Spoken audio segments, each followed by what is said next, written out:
Mpurubuga Ndahiro David murakoze. Yes, thank you.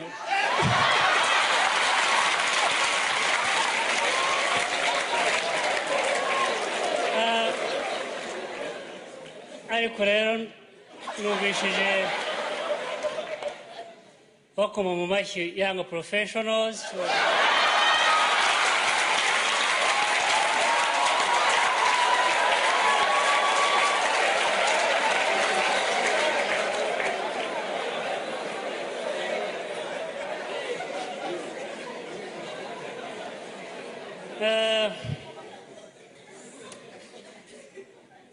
Ubu so wababwira gukoma mu mashyi mwayakoma cyane kandi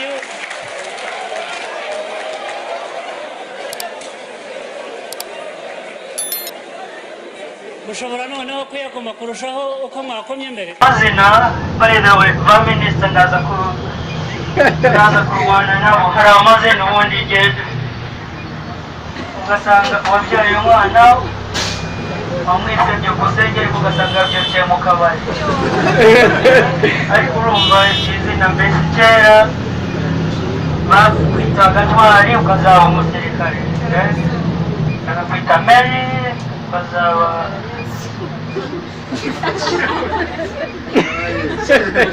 ugeze uhura na rogagi ntuzahore atazakubeshya ko uzaba misi hanyuma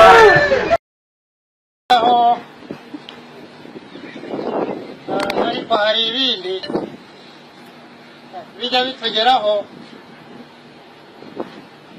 nk'urubyiruko rw'u Rwanda basigaye ukumva wakandi.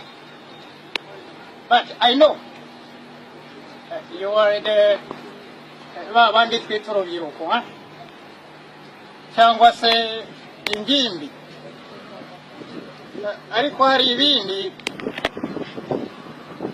bijya binyumaho ibindi nabyo bigakurikirana, forget about the dissolve cyangwa se ibitekerezo.